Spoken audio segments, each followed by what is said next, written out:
get myself an idea, I would like to know, so who has come and is selling a product or a service? Almost everybody, that's good. Okay, who has more than 100 clients? Okay. Who has more than 1,000 clients?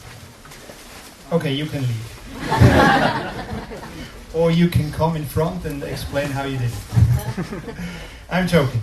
So, maybe just to give you a short introduction who I am and because why do I qualify to give this talk? I'm Swiss, as you may have seen from my name, so I'm not from here. I've worked in the corporate world and also in the startup world. I wrote the Founder Institute, that's a business accelerator from the Silicon Valley to Barcelona in 2012. We have run 7 semesters so far, so we have, I believe, can talk about 50 to 60 startups that we graduated in the last 7 years. I become a global director of the Founder Institute.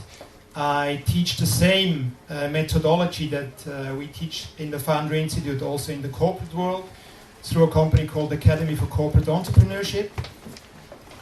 And in general, I'm a person that is also, I've invested in some of the startups, I've set up some of the startups. I would like to share 2 case studies, one that went well and one that was a total failure, so that you see that I also had to learn my lessons.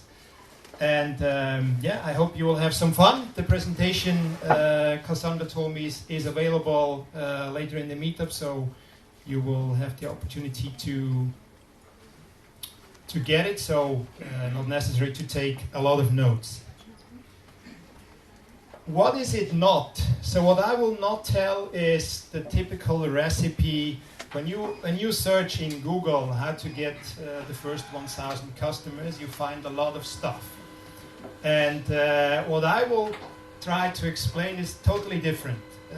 So I'm not the guy who will teach you how to negotiate or how to convince the customers. I would like to talk from a different angle, and the question I ask you is, why do you think that startups fail?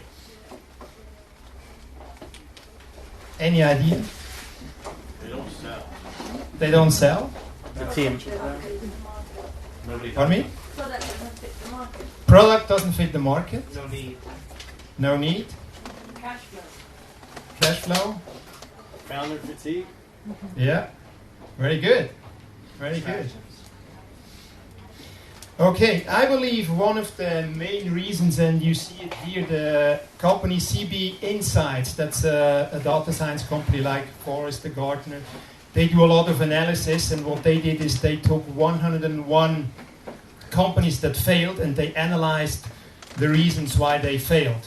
And they came along some patterns. So one thing is for sure, that it's not only one reason that normally makes a company fail. There are almost several reasons, but one of the most important one is the company had a product or a service, and for this product and service there was no need in the market.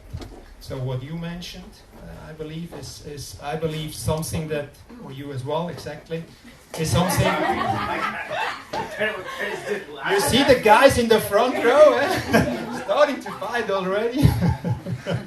Okay, so this is really one of the main reasons, and this is one of the things that through the Founder Institute we try to teach and try to explain on how can you validate that your idea, that the product or service that you want to sell is really something that has a market need or request.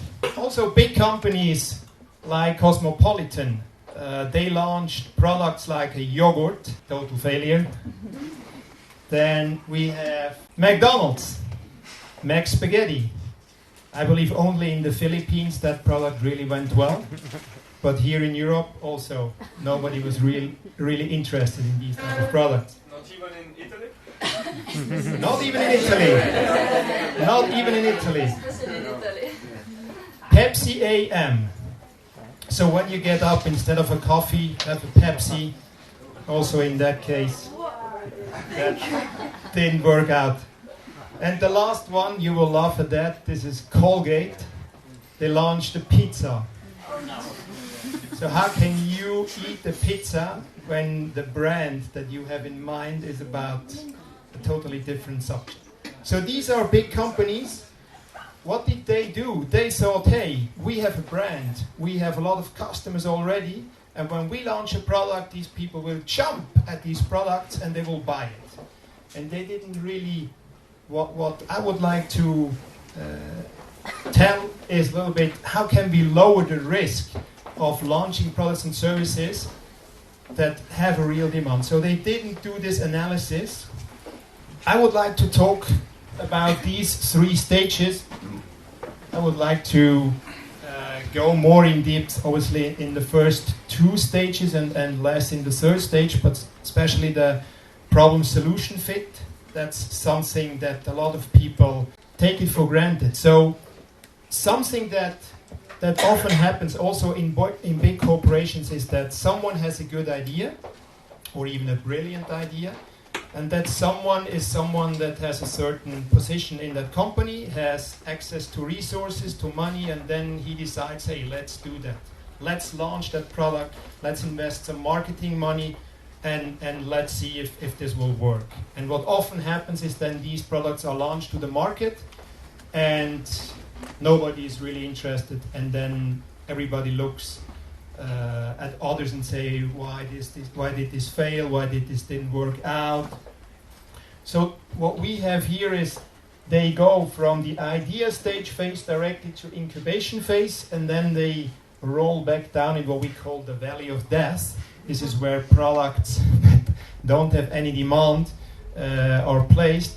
And what we try to do is we try to discover especially what customers are interested in. And this is something we teach in the Founder Institute, and this is something I would like to share with you.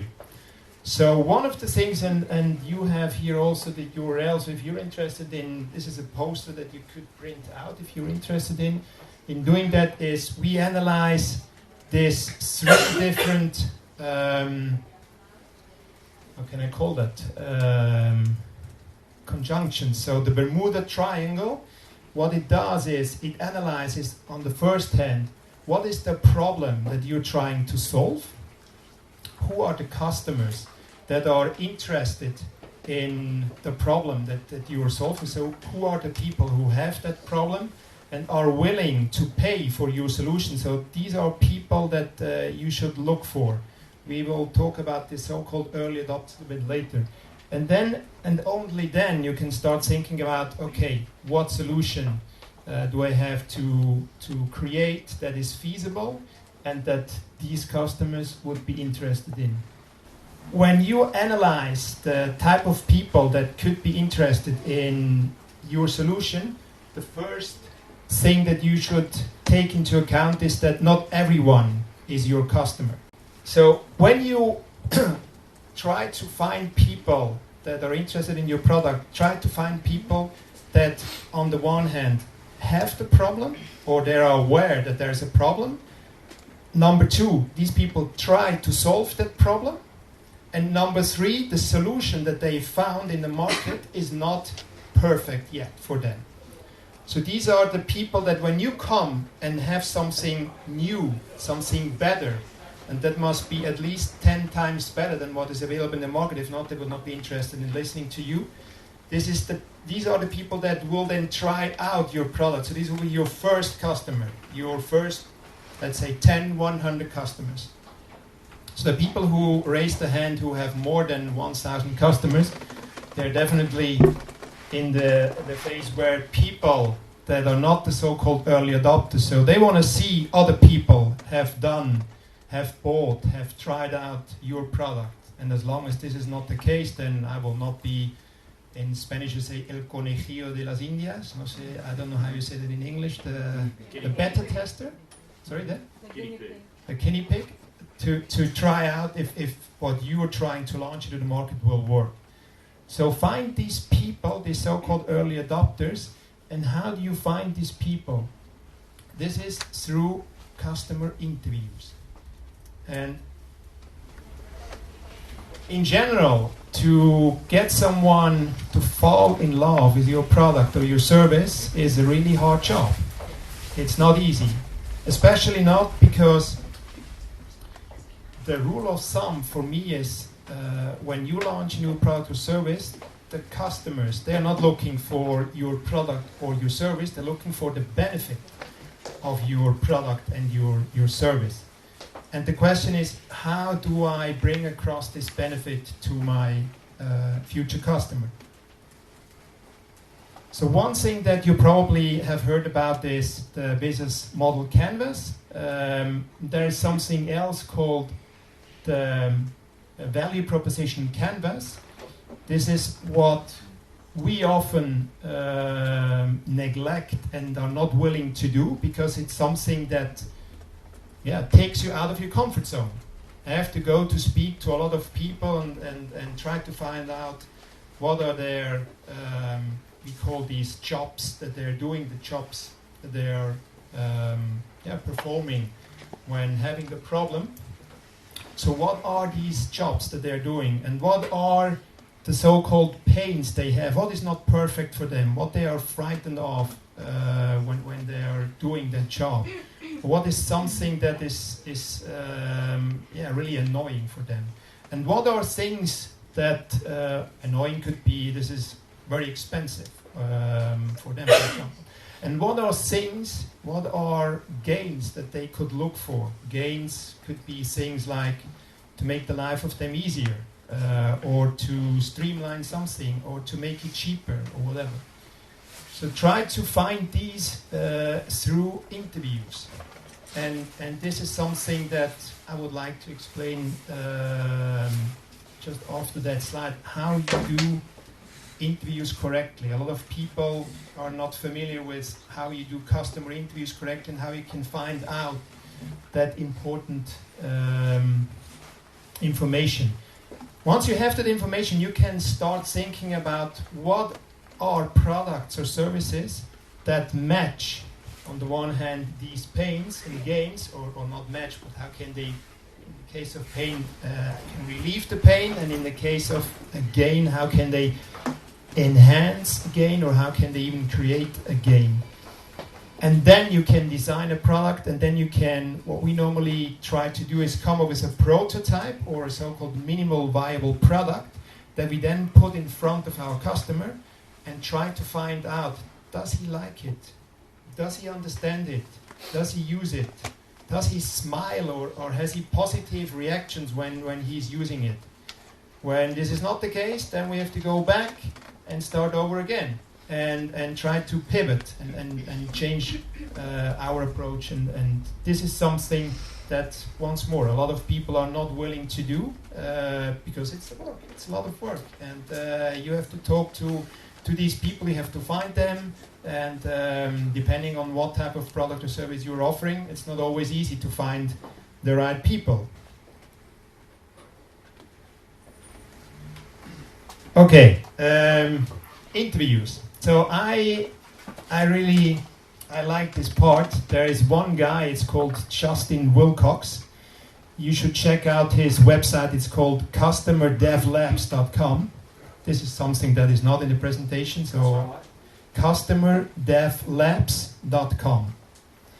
For me, is one of the best in the world about how you interview customers correctly.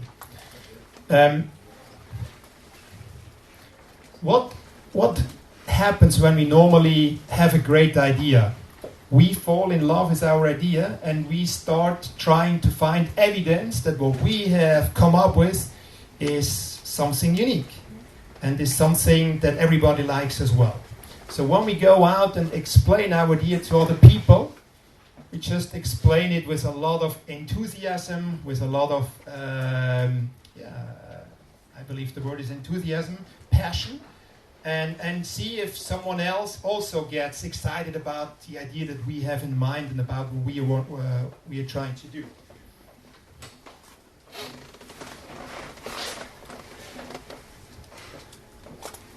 Yeah, depending on the type of product, probably it can be something disruptive, something innovative, And we can even explain that we have won an award, or we have been featured in whatever newspaper or whatever award. So, what I would like to tell you is, let's rewind and let's do the following. Let's listen much more to the customers, their needs, their expectations. So it's not we that have to sell something, it's they that have to explain us what is their problem and what are their concerns and their pains, and why they are really eager for something new, for a new solution. Never ever pitch neither your idea nor your solution. There's one more, sorry. Why not? Because when you pitch your solution, the normal behavior of someone that is, let's say, friendly to you is to say you, oh, that's a nice idea. I think that if you would launch this, I would buy it. Or I know someone who is interested in this. Not me, but I know, yeah, I believe this will work. So this is definitely not something that will help you. This is not the feedback they're looking for. You're looking for someone who explains you what you have in mind. So if you're thinking about solving a problem and you do this interview and then someone explains you exactly what you have in mind, then you can say, wow, I have the first validation to say so. There is someone interested in probably not exactly the type of idea that I have, but it goes in this direction. And the more people you find that are telling you things about how you could solve the problem, the more you understand of how you have to shape your product or your service to really satisfy that need that is in the market existing.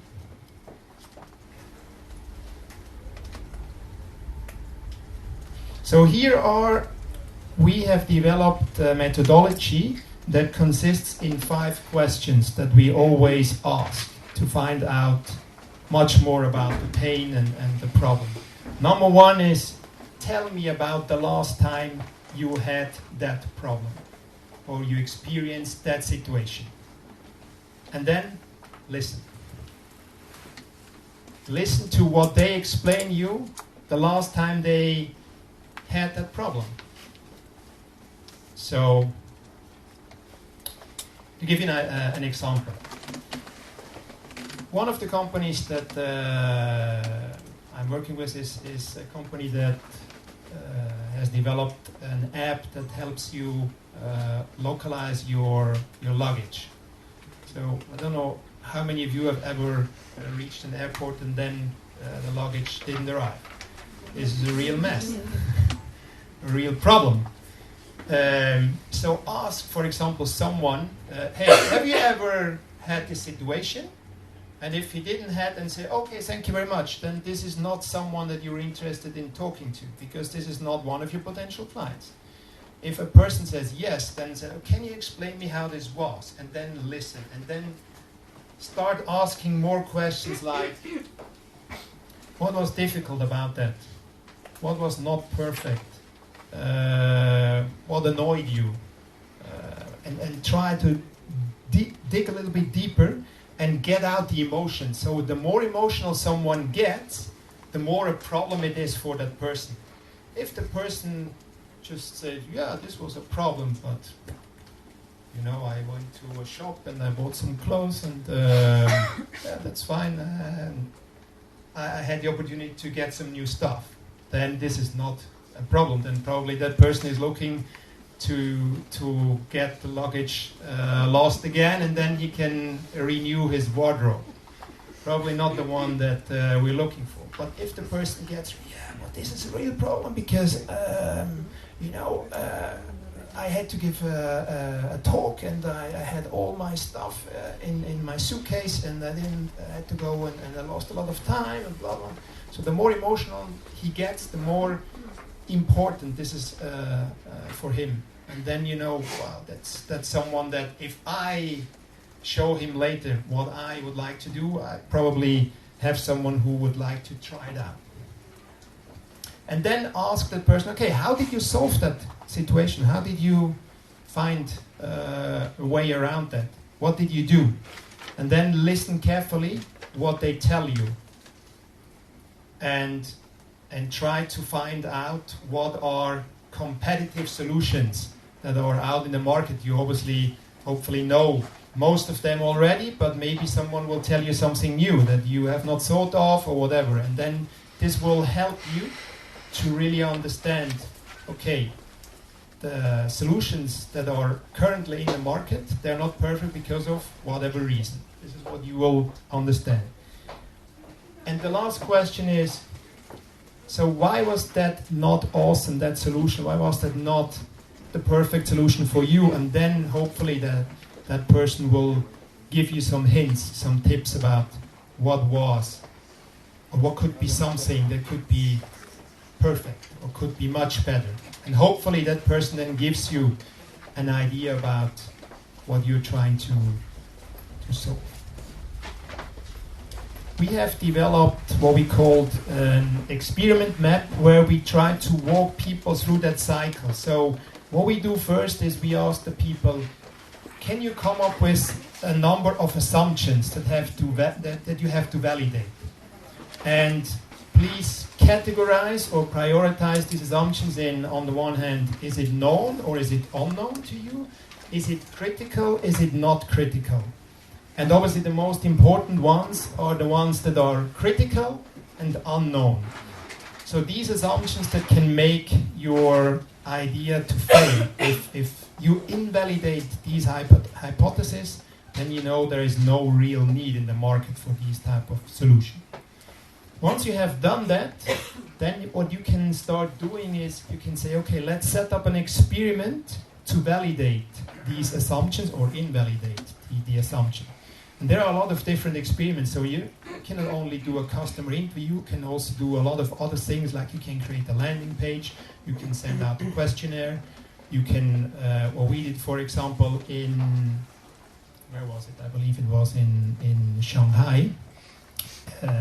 One of our clients is a healthcare company and they're dealing with doctors, and we wanted to find out if people that go to doctors would be willing to get a different treatment than they were getting. So we went into the waiting room and put some flyers on the table and tried to find out, hey, number one, do people pick up that leaflet? Number two, do people read what is on the leaflet? Number three, do people take action? Because there was a call to action on the leaflet. And there are also a lot of things that you can do, but once more, it's some work behind it to find out, but it's work that is worthwhile doing, because what you will do is you will get some results and some insights, and you will know, hey, I'm on the good way or I'm on the bad way.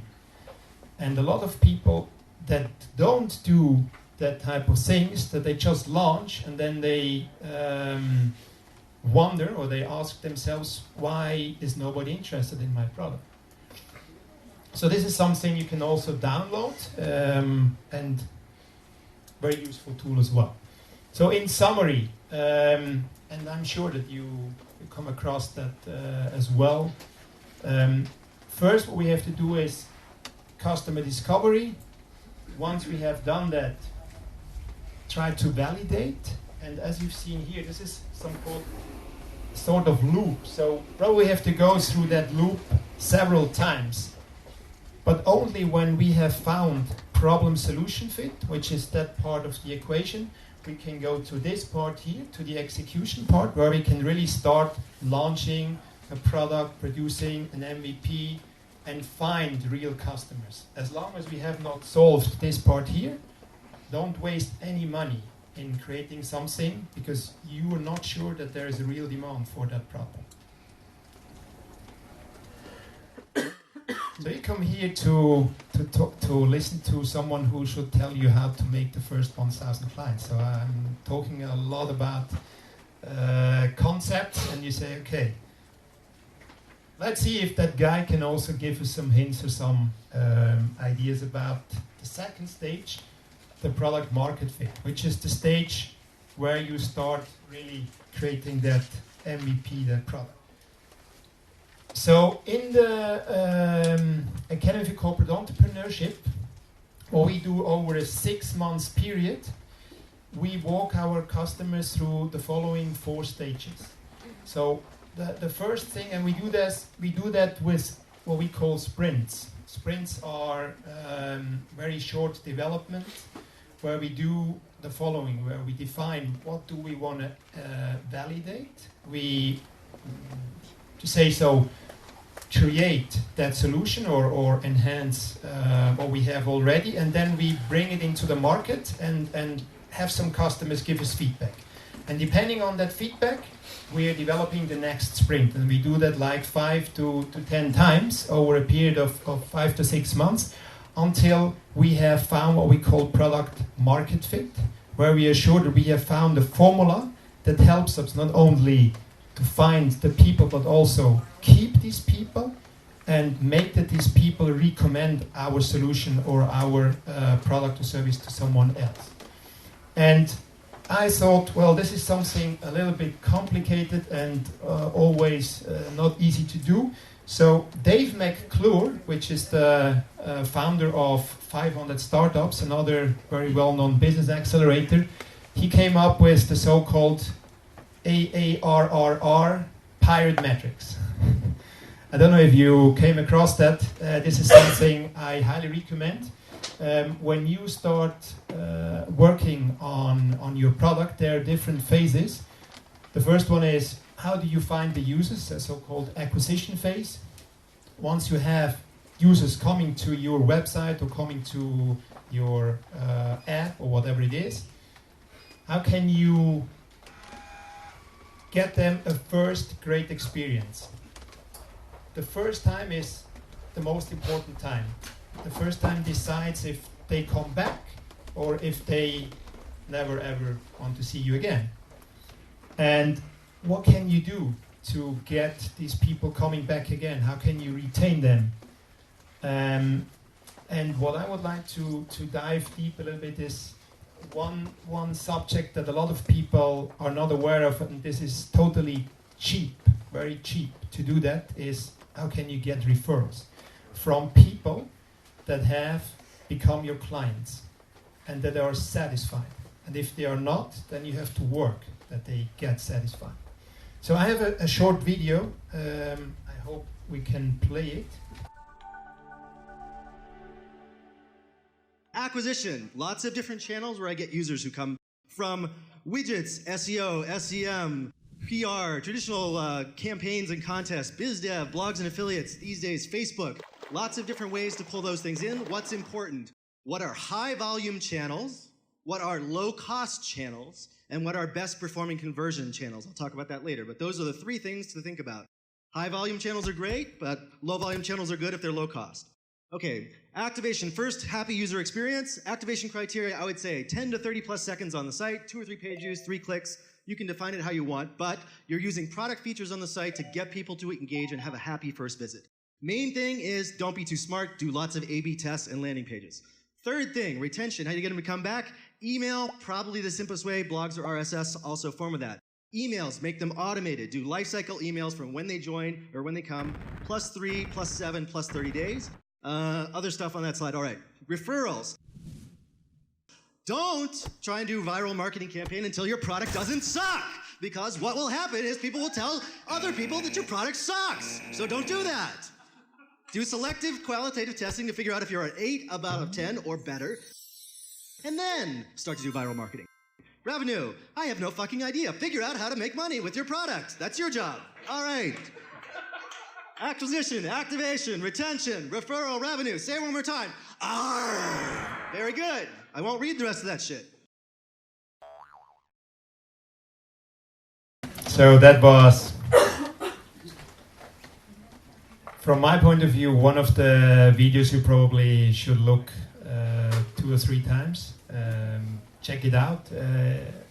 Dave is definitely one of the people worthwhile listening to. He has a lot of experience, and yeah, if you apply one of these things that he told you, I'm sure that you will be able to get a lot of more clients. I would like to dive a little bit deeper in something that a lot of people are not aware of, and what I mentioned before, it's one of the best and cheapest ways of how you can get more clients. Have you heard about the book, The Referral Engine? No? Okay. You don't have to buy it. I will give you the most important 2 quotes of that book. So this is a book that analyzes the importance of referrals. And what that person did is something that I like very much. He went out and talked to a lot of clients or a lot of people that have a business and asked these people, hey, how many of the customers that you have did you got through referrals? And that is quite a lot. 63.4% said that at least half of their clients came through referrals. And then the following question was, okay, do you have a system in place how you get these clients into your business, if that is more than half of your business? And then astonishing, almost 80%, how was it? 79.9 said, no idea. Just arrive. Nice. So you see there's a lot of potential, and I'm sure that in your business, not in everybody's, but in the most, the same happens. And I would like to give you some ideas of what you could do to increase that. So first of all, why I like referrals. You have one statistics that everybody knows is, why do we buy something? Because a friend of us bought it already, or why do we look at something because someone recommended that we should have a look at it. So that is something that a lot of e-commerce sites are also trying to work on, how many customer validations or how many these trust pilots and these type of 5 stars or comments that you can get. So there are companies that specialize in doing that. And this is definitely something that the more you have of people that have bought the product already, the higher is your trust. But going back to referrals, so you have here a list of reasons why working with people that have been referred makes so much sense. And one of the things that I like most is probably that part here. Clients who come through referrals are people that buy faster, they buy in a larger quantity, they buy more frequently, they ask for less discounts, and finally, they value your work more. So, is there anybody who wouldn't like to have these type of customers? These are the best customers. That's your dream. These are your dream customers, and you can get these very easily. And here are some ideas of how you can get more referrals. Number 1, come up when you start acquiring your clients. Tell these people, hey, look, I really value that you choosing my service, my product, and if you're satisfied, if you're happy with what I'm doing, then I would like you to ask for some recommendations. So I came up, and this is why I brought here a little card. Yesterday evening I thought, well, people maybe wanna get an idea of how such a text could look like. So what I would tell, and this is something that you have to develop for obviously your own business, but something that could work is, my biggest way of doing marketing is to boost the word of mouth, which forces me to offer only products and services of the highest quality, so I can focus on giving the best service. Therefore, if you're happy with my work, in the end, I will ask you to recommend me to 1 or 2 people in your environment who may be interested in having a similar result. Is that okay for you? So if you ask upfront, is that okay that you could give me some recommendations? Then it's much easier once that you have performed well and you have done your job, and this is obviously what you're good at, then you can get referrals very easily. 1, 2, 3, 4, 5. And the good thing is, if you do that again and again and again, the referral that you get, you can get probably a client out of that referral, and then you do the same again. So the acquisition strategy is really getting as many referrals as possible. And if you can do that good, then you don't have to do any other acquisition technique, because through referrals you get a lot of people interested in your idea. Secondly, I'm sure that you're sending out a lot of emails. Why don't you, in the end of the email, tell people, hey, 70% of my clients, whatever the number is, it's just a number that I put, I get through recommendation. So if you're happy, could you please share, and then URL, your website or whatever it is, with your colleagues, friends, business partners, whatever. Another really easy thing that you can do, it doesn't cost any money, and it can be very effective. Because once more, if I get a recommendation for someone, for example, yesterday someone sent me a link to a YouTube video of how you have to fold your suit when you're traveling so that it's not with wrinkles. If you're traveling and you can travel with that bag where you can put in your suit. And I like the idea very much. And I got this recommendation for someone that I trust. And obviously this is something that I will probably buy or I will think of. And the third one, sorry. So if these clients that I just mentioned to you are also people that you would like to have as your clients, then think of who could be the really big clients, the one that if I would get these people, then this would be a game changer, or this would be something that would help me to really scale up my business, because then I can attract other people. And then start thinking of who do you know who could know these people, and ask these people, hey, could you do me an introduction? Could you do me a recommendation? Can you help me to get to these people? And then explain these people why that you believe that you have something interesting for them. So this is something, once more, it's a little bit of work, but I believe it's something that's easy to do, and definitely something that is very cost effective. I would like to share some examples of my own entrepreneurial life. So one of the things that when you're from abroad, and some people in the public, I'm sure that you're not from here, from Barcelona, what happens to me is when you come to Barcelona, you always think, hey, what could I bring to Barcelona that is not here already? And I'm Swiss, and I came across an idea I liked very much, which is called blacksocks.com. What does Black Socks do? Black Socks is a subscription service for black socks. Every man wears black socks, at least the people that go to work. Probably the ones that stay at home, they don't use black socks, but everybody uses black socks. And the company in Switzerland, they had 80,000 subscribers at that time when I came across that company, and I said, hey, let's copy that. That's easy.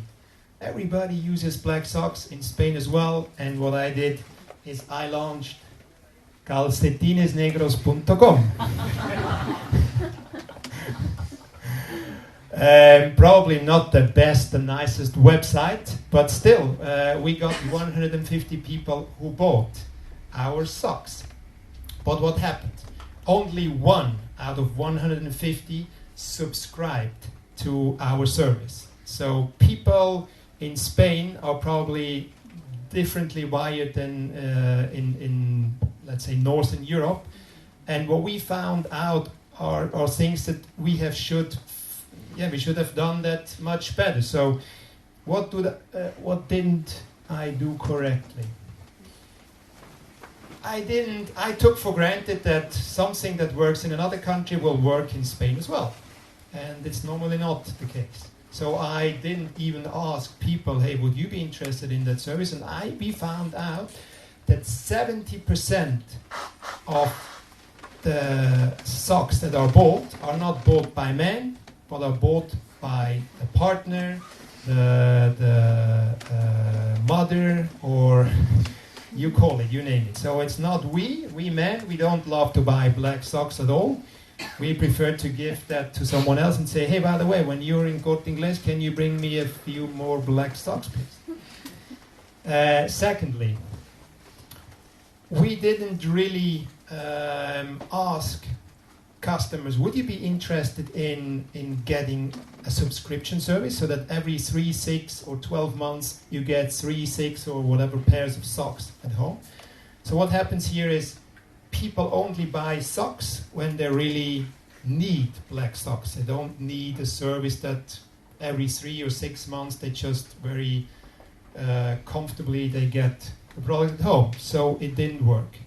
And these are things that, I spent some money and also on marketing, and at the end we decided, hey, this will not work here in Spain. And this is then when I spoke, because my idea was, hey, I will make that big. And then I talked to the guy in Switzerland and I said, do you want to buy this company? And then you have coverage in first Spain and then all the Latin countries as well. And this didn't work out at all.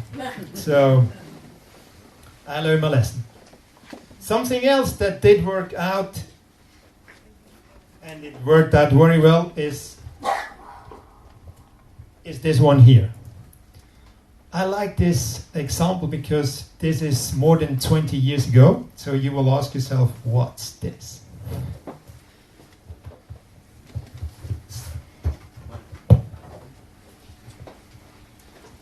Maybe you still don't know what it is. I will explain it. Or someone has an idea what this is? So these are small parts that you put at the end of the tap to save water. So what they do, and maybe I can give that around, you can have a look at it, because we also did some for Spanish companies. It takes out, I'm sure that you have heard about these where you have to push and then there comes a lot of water out and then you get like half of the water at your belly. So this is something that smoothens the water that comes out, saves a lot of water on the first hand, and if you use a lot of hot water in the shower or these type of things, because these are only for the taps, we have also for showers, and as you can see here on the website, we started offering these type of services, and you will laugh because this is totally different in Spain than it is in Switzerland, to real estate companies. So in Switzerland, real estate companies, maybe I have to explain it differently. In Switzerland, 70% of the people rent a flat and very few people are owner of a flat. And when you rent a flat, in your price that you pay for the rent is included what you pay for water. So this is something that a real estate company pays for. So we thought, well, if we go to real estate companies and we ask these guys, hey, would you be interested in saving some water and some energy, then we can prove that within 3 months they would have gotten their money back through that investment. That will work. And then we can probably go to hotel chains and so on and so forth. So we started with B2B. And it worked quite well because we had, that was once more, some people in the real estate business, and then when you're young, just graduated from the university, you come up with this idea, then they say, yeah, well, I will help you. Well, let's install it in 1 or 2, and if it works, then we can do it in more. And then we went to fairs, and then we went to online shops, and then we went to catalog business. So one after the other, we tried out. And the good thing was that almost everything worked. And it was like, hey, what else could we do that could work? And we came up with really crazy ideas, like, for example, for local government, we said, hey, we can do a competition where the children in the public schools, they can come up with, so what is unique about us is that you can have your logo or whatever you want on the small device. So why don't we do a contest and let have the people, the children, do some paintings, and then a jury elects the one, and then we produce these, and then we install these in the public spaces. And they liked the idea. And we found out, hey, there's even more business, because what happened is once they were installed, they got stolen. And then we had more business. We had to replace them. And then obviously the people asked and said, hey, can you do the things that cannot be stolen? And then we had to think about again. But it's always working with the customer, you see? The more you get feedback, the more you work with your customer, the more, and this is probably the one single thing that we did correctly, is the more feedback you get, the more you can adapt your product and your service to the demand, to the need of your customer. And then another community came across our Zoom and said, oh, we like this concept, we would like to do this as well. And then once more, what happened is then we started working mainly in the DACH region, so the German-speaking countries. We then launched in other countries as well, where it was a little bit more difficult because it's a product that is produced in Switzerland, so it's, as you can imagine, highly priced.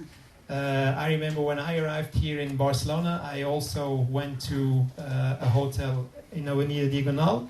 I installed everything and I showed them that in 3 months they got the money back, and then they said thank you very much, and they bought a cheaper product in the market, and I was out of business. So these are also things that we learned, but it's still that's probably a success example.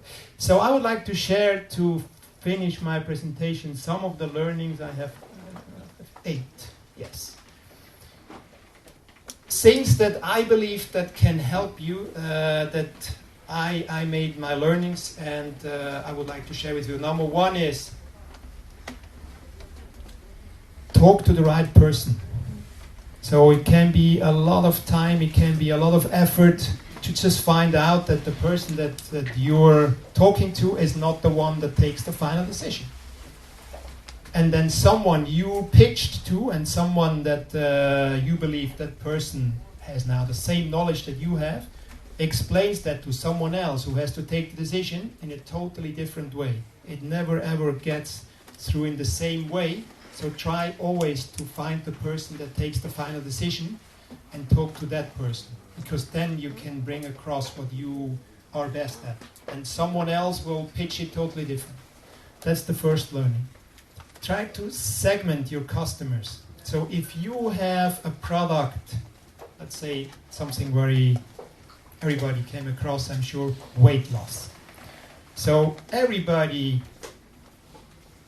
when we get older, we get some more weight, probably has thought about a diet or whatever.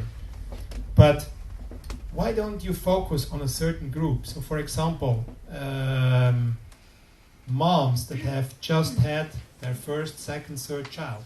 That could be a group that could be more interested in that product. Or probably men that have turned 50 and want to be in good shape because they got divorced and they're now back in the market again, or whatever. So find a customer segment that is much smaller than everybody and try to offer you a solution first to that segment, and then you can always get more segments. You can get to what we call the so-called beachhead markets. But first, find your segment. Don't wait until your solution is perfect. This is another, some of us, we always want it to be perfect. And if we have that problem, then it can take ages until we launch something, because it's always not perfect. So when LinkedIn launched, it was not perfect. A lot of other companies launch products when they were not perfect. You can always say, oh, I'm so sorry, this is not how it should be, but at least you get feedback from the market. And probably the first clients are not the ones that will be the ones that will talk in the highest tones about you, but these are the ones that you will need to perfect your product. So don't wait until it's perfect, launch it and learn. Also, something that is important is, depending on the type of product that you launch, maybe you do a marketing campaign and then you get people who buy your product. And then, definitely then, what you should try to do is start talking to your customers to find out, number one, how did they find you? Why did they buy you? What did they like about you? Why did they got attracted to your product? So this is, especially at the beginning, a very valuable information to find out what are the drivers that bring people to your website or to your app or to your store, whatever it is. And this is valuable information that once you have several hundreds, you probably cannot do that any longer, but especially at the beginning, you can find out, and then you will understand what people like and what they don't like, or why they bought from you or why not. And then you could send probably a simple email. Imagine that I bought these black socks, and then I get the package, and then that's it. Maybe if I would get a phone call or if I would get an email telling me, hey, thank you very much, we're really impressed that you bought our product. Can you do this short questionnaire for us or whatever? This is where you can get a lot of information.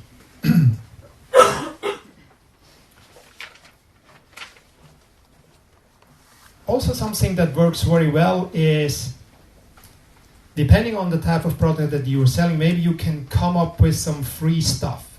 That could be an ebook, that could be whatever, something that could be of value for your clients that you could share with them in a way that they say, hey, wow, I start now this relationship with you and I start building trust. And the more value that you can bring through that product, the easier it will be then in a second, third, fourth time that you contact with that person then says, yeah, I got a lot of good stuff from that person. Now I'm willing to take out my purse and pay for something. So try to come up with ideas of free, good, valuable content. Something else that people are always looking to is, hey, why should I buy from you and not from someone else? So try to become an expert in your field. Try to become the go-to person, someone that publishes from time to time some important content. So Victor is one of the guys that publishes a lot, and I'm sure that when you start thinking of who do I know that is very well known in the startup ecosystem, I'm sure that his name will come up. There are other people that do that also very well, but try to become someone that publishes from time to time something of value that you share with your community. And last but not least, try out new things. So one of the things I tried out with a client and it worked really well is what we call webinars. Webinars are opportunities where you could even offer your product when you're not there, because you can record these webinars and then you can share these presentations with people again as often as you want. So these are new things that I came across that we tried out with a customer in Switzerland who offers counseling services. So that person said, hey, how can I get more clients? I said, what are the hot topics that when you get customers into your business, what are the things that people always ask? And then we did a webinar about these type of things, and it really worked very well. So these are things that the more you try different things, the faster you will learn what works, what doesn't work. So this is also something that I encourage you. At the end, and this is probably the summary I would like to give you, it all has to do with, are you willing to get it out of your comfort zone? Are you willing to do things that you normally not do, which is go and talk to customers, which is try out new things where you have to learn something, because when we are out of our comfort zone, this is when we learn, when we grow. And this is something I would like to encourage you to do, and when you do that, I'm convinced that you will get more clients. Do referrals. Thank you very much.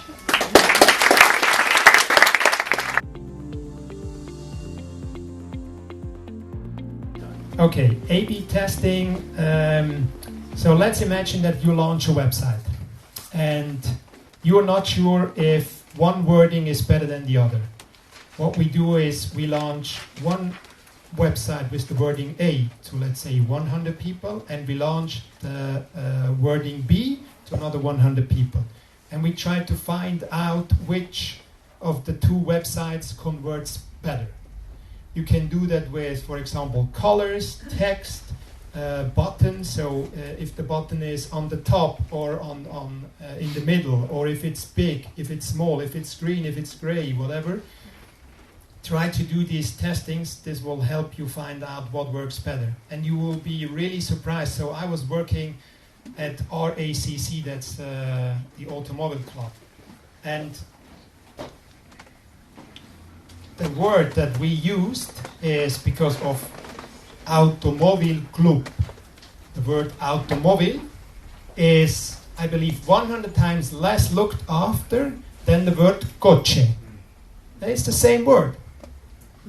And if you don't try that, and if you write your website and your CEOs and whatever all based on automobile instead of coche, then you will not be as good rated as so there are a lot of things that you can try to find out through testing.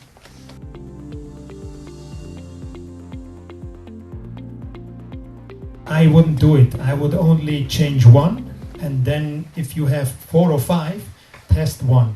And then once you have tested it, then go with the one that has one with the second the second pair of variables, and then on so on and so forth. Why not? Try it out. It's probably, if I have to give you a discount that you recommend my product, then I'm not really convinced that my product is really good. That's probably the impression I have. But I can fully understand at the beginning you can say, hey, the more people I can get to recommend my product, how can I make it attractive for these people? So if you recommend someone to my site, so there are a lot of companies who do that, then ING. If you find someone who, you say that, domiciles your monthly payroll in my account, then you get $100. And not only you, but also your colleague. And this is definitely something that worked for them very well. So why not? You could do it, but I would recommend try it first without the discount. And if it doesn't work, then you can always offer a discount.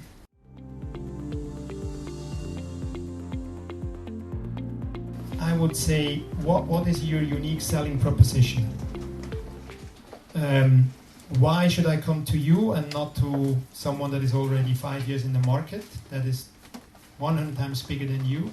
What makes you special? What makes you different? And try to bring across that message and see if people buy that message. So this is something I highly recommend doing when you are launching something in a very difficult market, very crowded, very market where there are a lot of people. Really do this analysis of why would people switch from one provider to someone else. What is it that they are not liking about the current provider they have and that you could do better? If you find that thing, then you're on a good way. If not, then it will be very difficult. from my point of view.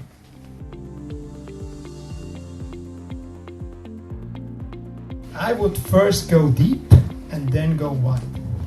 So, yeah, I'm more the fan of find your niche market, become the leader in that niche market, and once you are the really renowned leader of that market, it will be much easier to go to another segment and really try to attract these people as well, because you have already a track record in the market that you are really the number one for that segment, and then another segment will be easier. If you try to go too broad in the beginning, so imagine Amazon. Amazon didn't start out as the biggest supermarket they are right now in the world. They started out with one niche market, people that read books. And from that, they grew their business. And a lot of other companies do the same. And I really, if you want to compete with the Amazons or Googles, it's impossible. It's like if you offer too many things. I also, when we work with corporates, they also come up with a lot of features of what the product all should have. 10, 15, 20 different things. And I always say, hey, concentrate on 1, 2, maximum 3 features. And do these features exceptionally good. And if you see that the people are really interested in these features, then you can add more features. But don't come up with the super fully fledged version from the beginning. It costs a lot of money, costs a lot of time, and if people don't buy it, you will not know why not. Because is it for this feature or is it for the other, or what was the reason that they were not satisfied? If it's only 1 or 2, then you know exactly, hey, this is a feature they don't like, or the feature I present in this way probably is not the way that they like it.